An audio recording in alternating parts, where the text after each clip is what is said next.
Welcome to Backstage Pass with Gail Davis, your invitation into the world of keynote speaking and event planning expertise. Join us as we pull back the curtain and dive into exclusive interviews with speaking industry experts.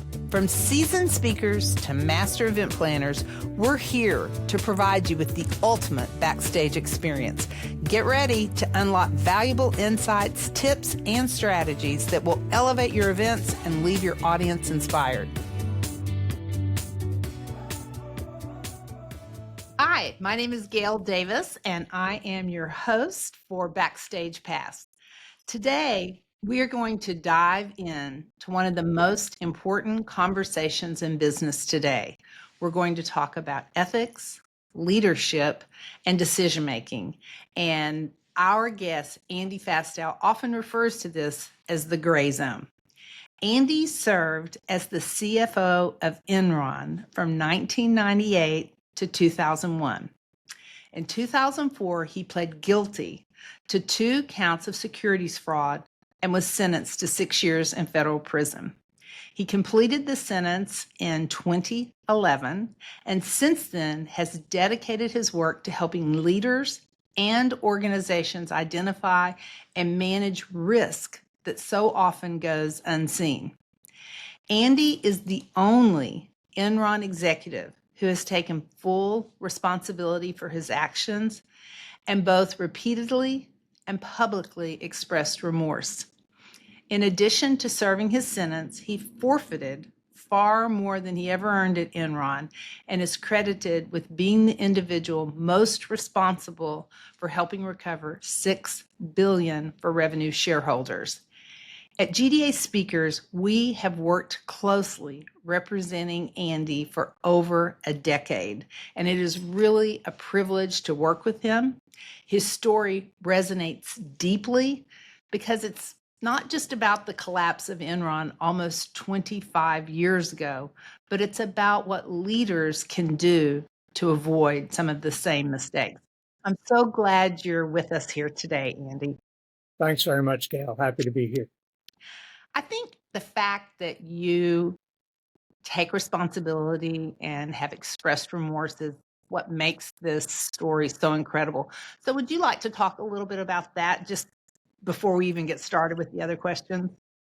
Well, okay, you dived right in there. Okay, thanks. That's the way we roll. We got to get that out in the open. Yeah, okay. But that's kidding aside, that's very important. I think for people to hear, but it's more important for me to say. And that is that I think that what I did was wrong. I think what I did was unethical, and I believe that what I did was illegal. And I take full responsibility for my actions. In fact, I consider myself probably the person most responsible for Enron's failure. So I own that. And you've never heard from me, and no one will ever hear from me an effort to try to minimize that or blame other people or make an excuse. I own that. And it's important for me to say that, and look, there are a lot of people that were harmed by what happened at Enron. There are a lot of people that were harmed by my actions. And to those people, I apologize. And I don't expect anyone to accept my apology, but I think they deserve to hear it. On a more personal note, I want my children to hear me taking responsibility for my actions, apologizing, accepting my punishment with as much equanimity as possible. Look, I can't undo the legacy I have from Enron, but what I hope to do is create an additional legacy to put on top of that hopefully my children and maybe hopefully a few other people out there can learn from. When you speak to a corporation or an organization, what exactly can people expect from that talk? Well, I think people really don't know what to expect when they bring someone like me in. Exactly. I'm not sure what's going through their head, but I suspect that they have a lot of preconceived notions about me, and probably what they're thinking before I talk is, oh, this is a scared straight type of presentation, or, here's the bad example. But that's not really, or maybe that I'm giving a talk about the history of Enron. And maybe it's best that I explain what this talk is not about first, and then I can explain what it's about. This is not a talk about Enron per se. Of course, I'm happy to answer any questions about Enron, and Enron's really the starting point for the talk. But it's not a rehash of the history of Enron. If people want to learn about that, there's plenty that they could read about that. Sure. Some of it's even correct. It's not really a talk about ethics per se. I use the word ethics to describe my talk. I know I'm brought in to give a lot of ethics presentations. And when I teach at business school, I'm always brought in by the ethics professor. But it's not really a talk about ethics. And here's why. We can't agree what's ethical. I could throw out a dozen topics to you right now, Gail. I've seen you do it. I've seen you do it. And but it's very interesting because often I'll be brought in by corporations for their quote unquote ethics and compliance weeks, or training that they all do. And I'll ask the group of people first, what's compliance? And they'll say, oh, following the rules. Exactly. What's ethics? And they all struggle. And they'll say something like doing the right thing. And I'll ask them, well, what's the right thing? Here's a topic: abortion, the war in Gaza. I could go through dozens and dozens of these, and people will not agree on what's ethical. And they always come back to, well, I guess what ethics means is you're following the rules. Okay, so it's not a talk about ethics either. It's a talk about risk. Okay, and risk that occurs predominantly in the grays, what I call the gray zone. And that's the area where rules are complex, ambiguous. Sometimes the rules are nonsensical. Sometimes rules don't even exist yet for what you're doing. Businesses have to operate in this gray area.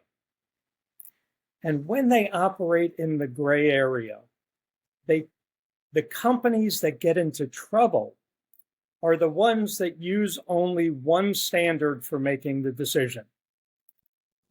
Am I following the rules? And they have accountants, they have attorneys, they have risk management people, all compliance people, all confirming that they're quote unquote following the rules. But here's the problem. You can follow the rules and still inject a tremendous amount of unaccounted for, unmanaged risk into a company. Mm-hmm. What I try to accomplish in my presentation is, here's a way of saying it. I try to put people in my brains in the year 2000, when all I thought about was whether or not I was technically following the rules, and yet I knew I was doing something that was wrong or misleading, is another way to say it. I rationalized, I justified doing what was wrong or misleading by saying, but I'm following the rules. Companies do this time after time. And while I might be the most egregious example of this way of thinking, it's very common. And you see it as a common thread in most corporate disasters, from Enron to the financial crisis to GE and Boeing and Silicon Valley Bank today. These are companies that were operating in that gray zone, necessarily operating in the gray zone, because you really have to. But when they did, they weren't stopping to ask some basic questions like, would a reasonable person under normal circumstances behave this way? Mm-hmm. And I'm embarrassed to say that, and this is a further indictment upon me. When I was CFO of Enron, I never asked myself that question. And I'm ashamed. I'm ashamed and embarrassed every day that I didn't have the character to have done that. I've heard you say that it's a culture issue as much as anything, that you have to have the culture where those kind of questions are fostered. Yes, I believe that, and that's coming from someone who used to think just the opposite, that culture didn't matter. Um, and culture means everything. Mhm. And look, I know how the story's been written at Enron, that it was a compliance problem, that there was a group of a few sinister guys sitting in a dimly lit conference room thinking about ways to break the rules to commit fraud. And that's not really the Enron story. That was the narrative for a while, and that's why we ended up with laws like Sarbanes-Oxley Sure. and other laws like that. But Enron was really a case where we weren't trying to ever break the rules. We were trying to exploit the rules. And we have, we have a word for that in the English language. And there's a similar word in every language, by the way. And it's called loophole, Loophole. right? The word loophole. Now it's interesting because I'll ask my audiences at the beginning of talks, I'll ask them if the word loophole is a pejorative. Is it a bad word? And almost no one will raise their hands. And that makes sense, right? Because we live in a rules-based society, and we're trained that in business, we look for every advantage we could find without breaking the rules. Okay? Nothing wrong with that. I'm not going to get up in front of a group and say, don't do that. In fact, I'll say the opposite. You have to do that. You have to find every advantage you can in order to be competitive. But here's the problem. Our brains know the answers, right?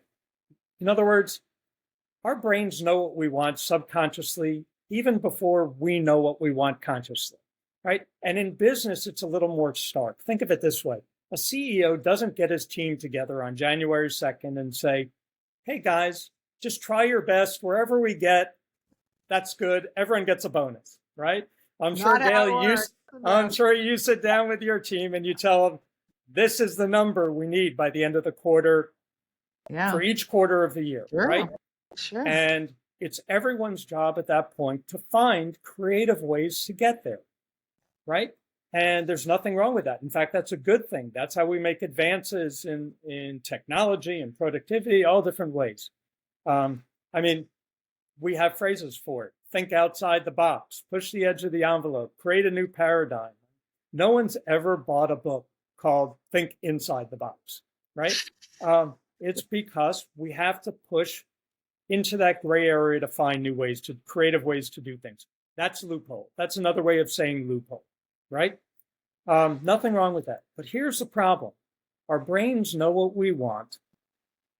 And when we find a way to get there, and we hear the phrase, it's been approved, meaning the accountants have signed off, the attorneys have signed off, the risk management people have signed off, our brains stop thinking. And our brains fail to identify, price, and manage that risk that's occurring with that creative idea. Okay? That's the danger zone. And it's ironically the area where business leaders get the least amount of training. Because Interesting. it's the most, it is, because we're told follow the rules. Now, here's something that will make your listeners incredulous, and maybe I should have said this earlier, but at Enron, every deal I did was reviewed and approved by Enron's accountants, by the outside auditors, by Enron's attorneys, by Enron's outside attorneys, by Enron's risk management and control and compliance people, and by the board of directors. And no information was withheld. How is it possible that you could have all of those people approve all of your deals, and yet you're committing fraud? That's what I think is so incredible about your story and you accepting responsibility, because it would be very easy to go down that long list and go, hey, I got it approved. Well, Gail, it took me a long time to get to the point where I accepted that responsibility. But I'll tell you about So it one wasn't, inflection. I think that's key. How Yeah. long did it take, Andy? Were you in serving your time? What, when it finally, the light bulb or I mean, I think Well, I know the if you story, let but me prattle on, I'll tell you two different stories. okay, perfect. So Enron went bankrupt in 2001. Okay. And then all of a sudden, a few months later, the government decided to make it a criminal issue. It wasn't a criminal issue at first. It became criminal. It didn't become criminal until 2002. And when they did, I fully intended to defend myself and go to trial because in my brain, I had done nothing wrong. I mean, I had all the documents. Yeah. My files were complete. And so for the next 2.5 years, my legal team is preparing for trial, and we're getting close to the trial date. And I sat down with my legal team, and I asked my lead attorney, I said, how are you going to convince a jury that I'm innocent? And he said, well, Andy, this is what I'm going to do. I'm going to put a giant table in front of the jury. Pardon me. And on that table, I'm going to put stacks of documents, one for each deal that you did. And so there'd be over 100 stacks of documents on this table. He said, and then I'm going to walk down in front of that table and individually point to each pile of documents and say the exact same thing. In this pile of documents is the memo from Enron's accountants, the opinion from the outside auditors, the memo from Enron's attorneys, the legal opinion from the outside attorneys, the company presentation, the approval note sheet, and the minutes of the board of directors meeting. You may not like it, but these deals are right. And he would have said that about all of these piles of documents. Sure. And I heard this and I was feeling pretty good. Yeah. Okay, let's go to trial. Let's make this happen. But then I asked him, I said, well, what is the government going to say when you do that? He said, well, the government's going to put you on the stand if they can. And they're going to say, Mr. Fastow, are these deals right? And I'd say, well, sure, they're right. Look, all the paperwork's there. No, are these deals right? I'd say, well, look, I'm not a CPA, I'm not an attorney, but I had very good advisors. I believe they gave me good advice. So yes, I believe these deals are all right. And he'd say, no, no, no. I'm asking you a different question. I'm asking you, were these deals the right thing to do? Or were you being intentionally misleading? There's only one answer I could have given to that question. I absolutely was being misleading. Make no mistake about it. I was trying to be misleading. I was trying to make Enron look much more financially healthy than it actually was. And I would have said something like, yeah, of course I was being misleading. That's what a good CFO of a public company does. They put the best face on the company that they can. But look, if you don't like it, don't blame me. Fix the rules. Yeah. Yeah. So let me ask you, rhetorically, if that jury had gone back to deliberate, after $40 billion of shareholder wealth's been destroyed, after thousands of people have lost their jobs, their health care, their retirement, some have lost their homes, after companies that were doing business with Enron have been forced into bankruptcy, after charities in Houston especially were adversely affected by this, is there any jury that would have come to the conclusion, hey, that guy Fastow, he followed the rules. He's a good guy. Let's send him home. No, they would have come back and they would have said, shame on you. It doesn't matter what the rules said. You knew that what you were doing was wrong. You're going to prison for the rest of your life. And if I may, and then I'll tell you the other story. Sorry, I'm rambling. No, I love it. Are you kidding? But it doesn't excuse me that I followed the rules. Just the opposite. It further indicts me that I lacked the character to ask, would a reasonable person under normal circumstances behave this way? And that's, by the way, very different than the question, would you mind if this were on the front page of the Wall Street Journal, what you're doing? Because if someone had asked me that back then, I would have said, Yeah, put it on the front page of the journal. And here's the thing, these deals weren't secret. I was proud of them. In fact, I have this to show you. You've seen this before.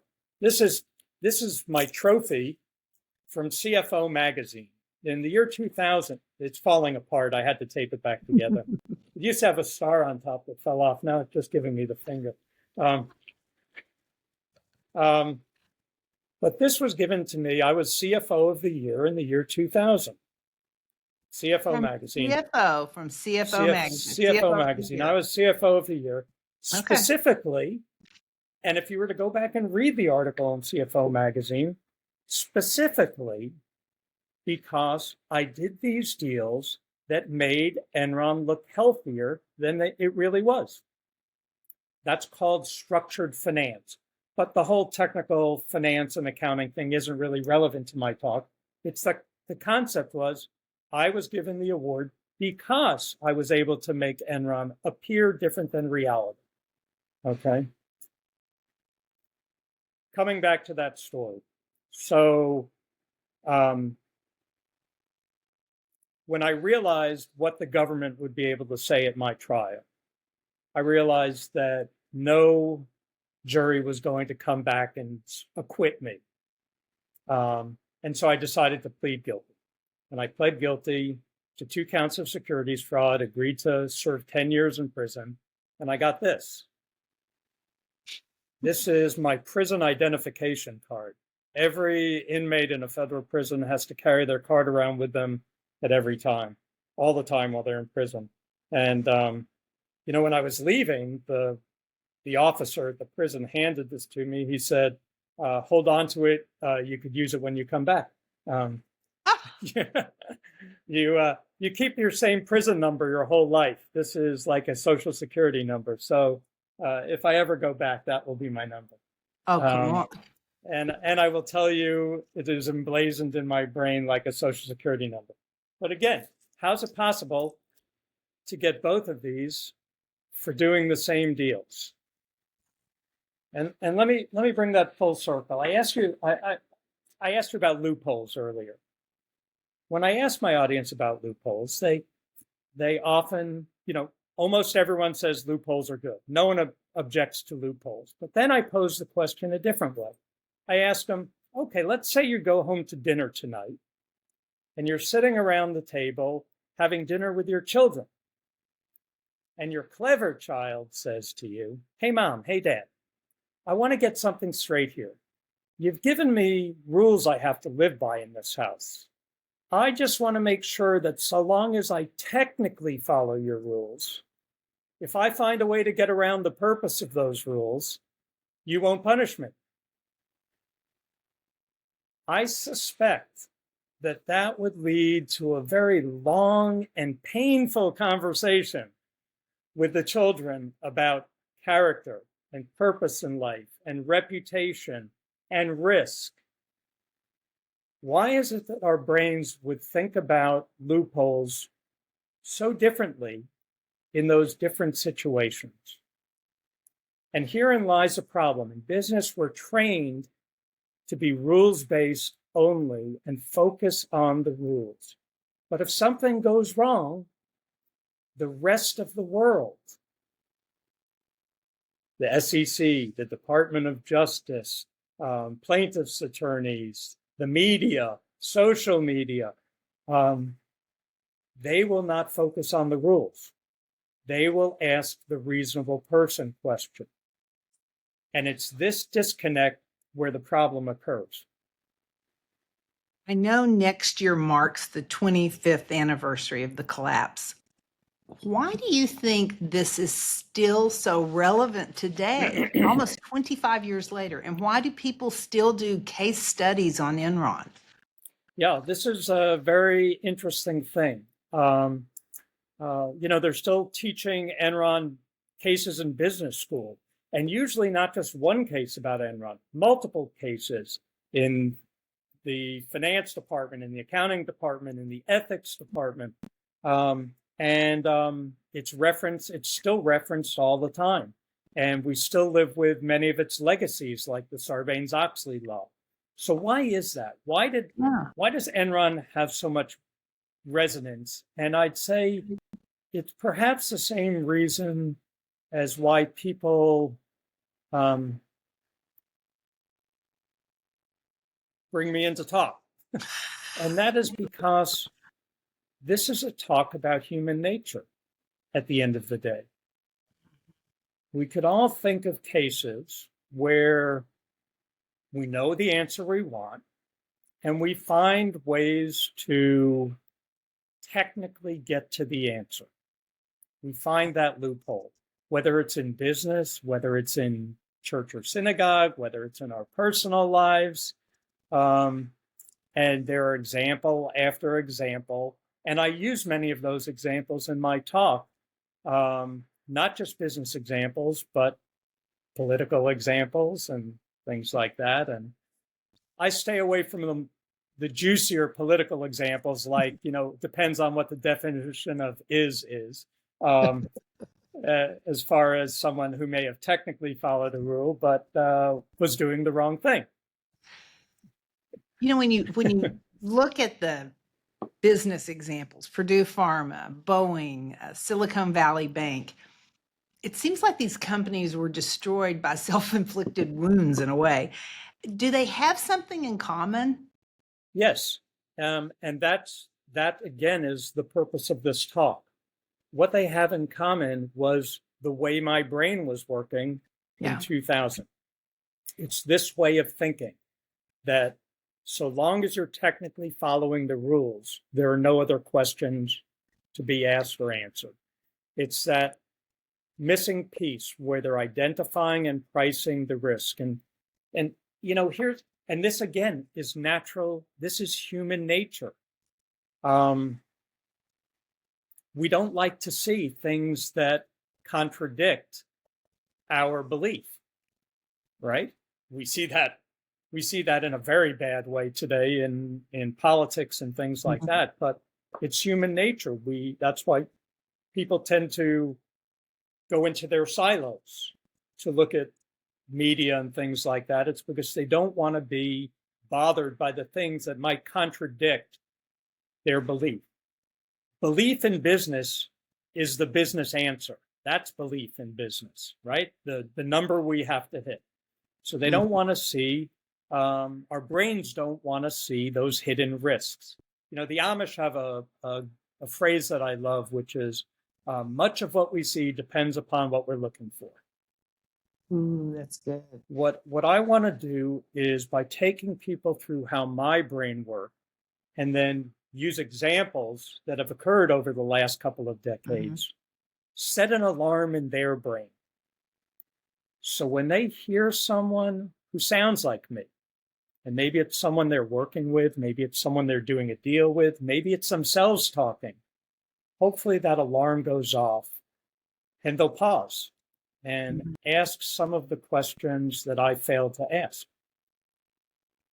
It's almost like we have to move away from like a compliance checklist and really embed some ethical decision making into the process. Yes, except I would say better risk assessment processes into the process. Because again, instead of ethical, it's what's ethical.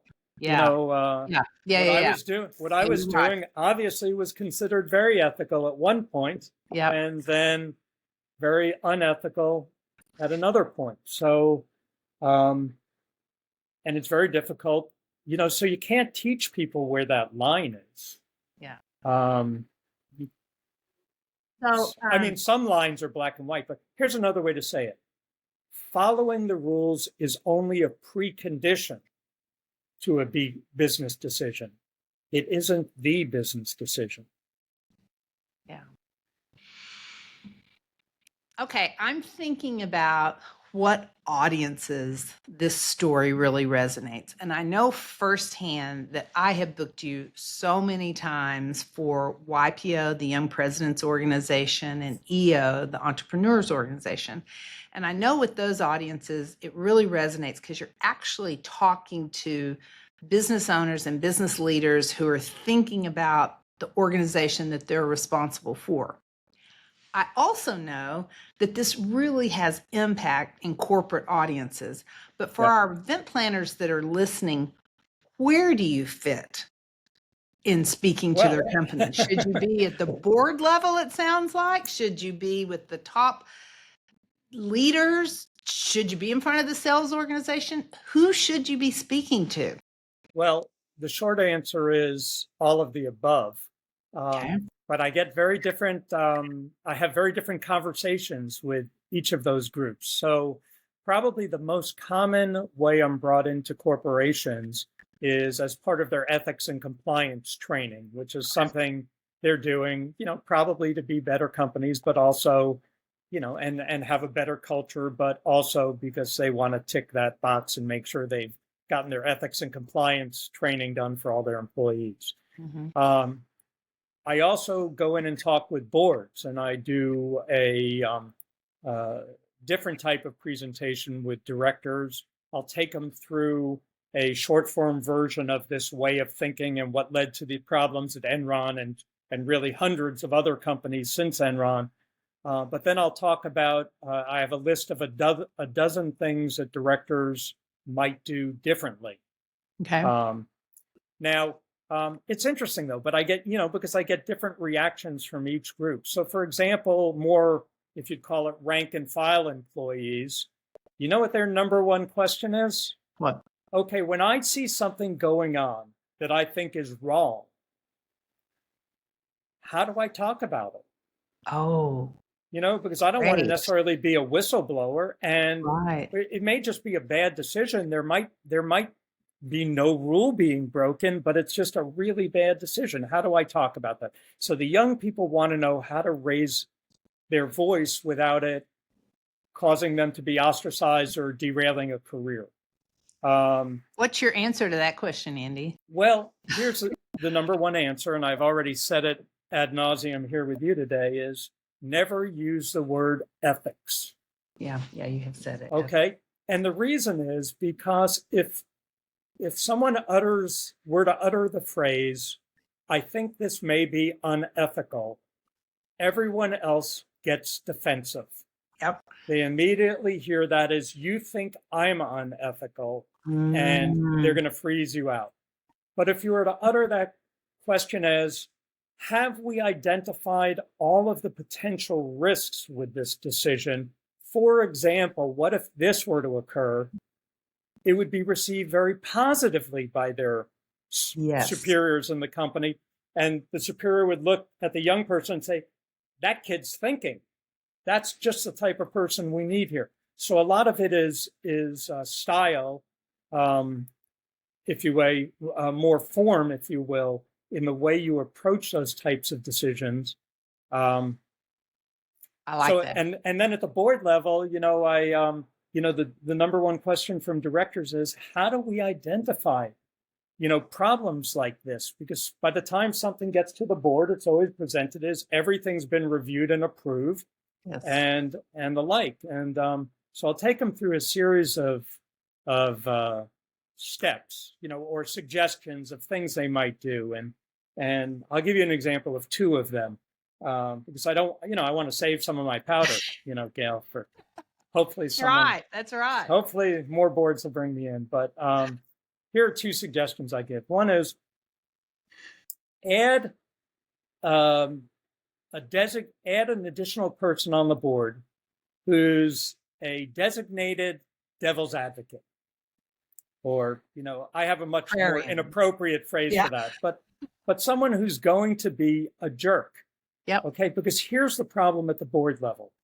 Almost every decision that is undertaken is a unanimous decision.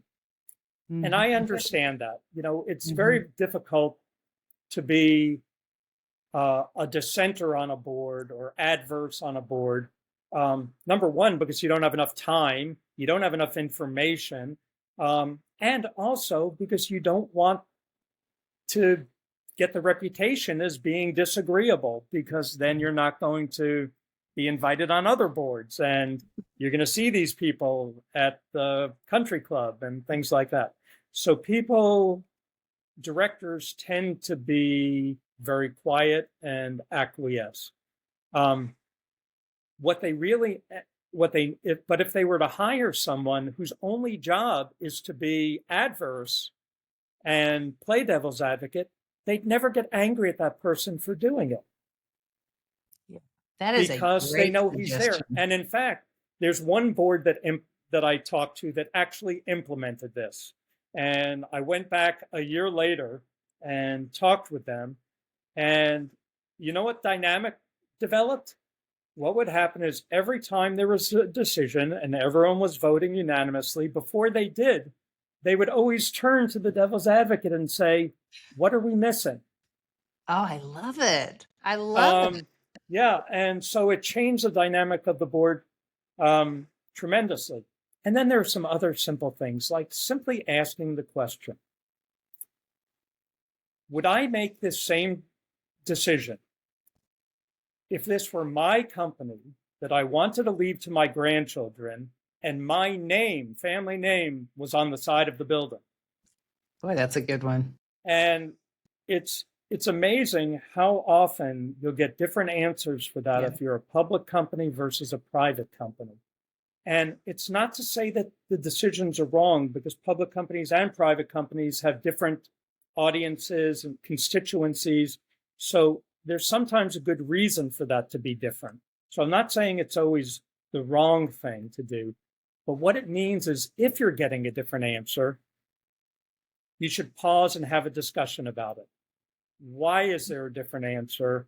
And is the decision we're making justified to have that different answer? Different audiences, different types of discussions, but it's always very interesting. Well, speaking of different audiences, we talked about the member organizations like YPO and EO. We talked about corporate.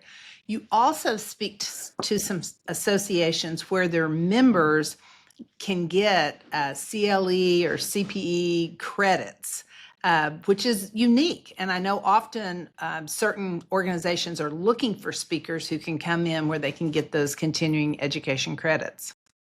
Yeah, actually, that goes for members of any talk that I give. So even when I give YPO and EO type of presentations, very often those groups will, all they have to do is simply, they make an application with the local or the statewide accounting or legal organization, and their members get, it varies, but either 1 or 1.5 hours worth of ethics CLE or CPE training, which is, ethics training is always the most painful training to get. So that's very valuable. So any accountant or attorney. I am so glad you said that. I had absolutely no idea. So if I had you speak for my EO chapter and I filled out the paperwork, the CPAs and the attorneys that attended could file for the credit.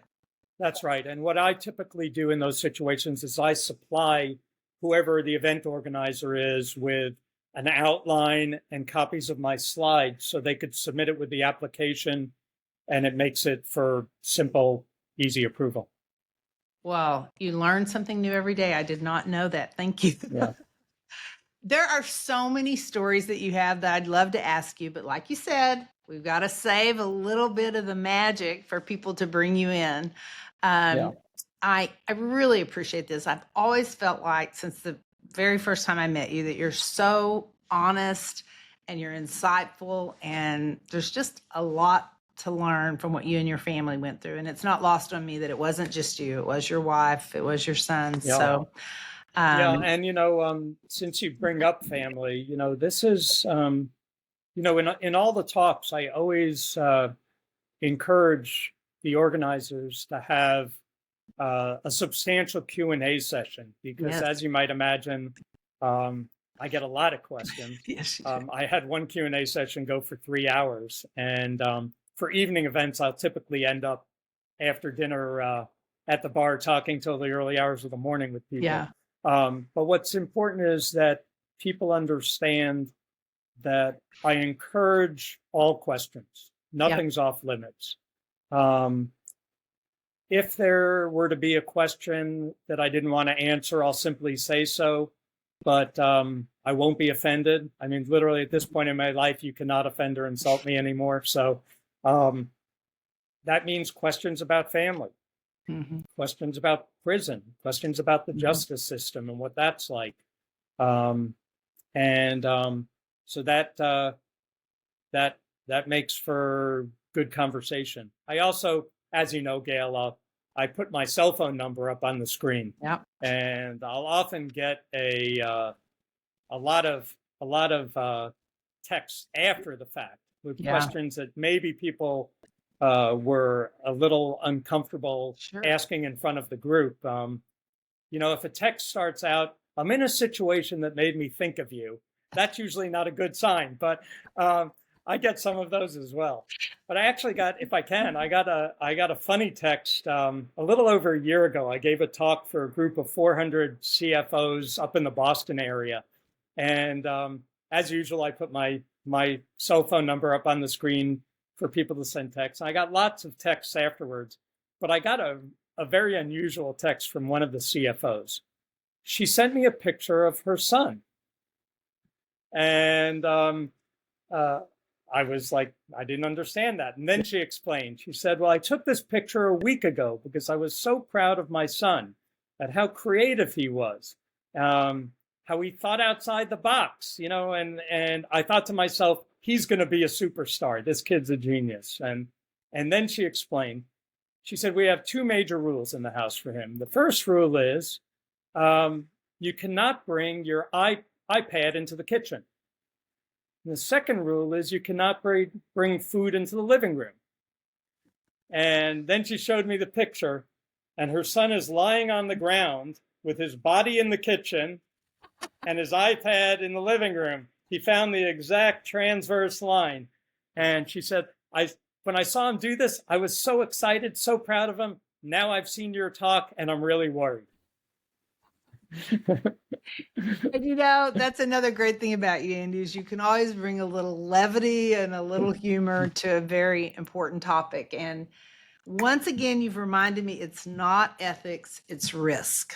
And everybody, if they can make that shift, I think I even asked you one question using the word ethics, but that's the really important shift. I think there's so much to be learned from spending time with you. And I do love your generosity on site. I've been there when you've been the last person to leave. You've stayed and talked to everyone. So if you're out there and you're organizing an event and you want someone to come in and tell you about what happened at Enron 25 years ago, that's the backdrop, but also give you practical take-home value for how you can evaluate risk in your own organization, give us a call at GDA Speakers, and we will work with you to bring Andy in. Andy, thank you so much for your time today. I really appreciate it. Thank you, Gail. Good to see you.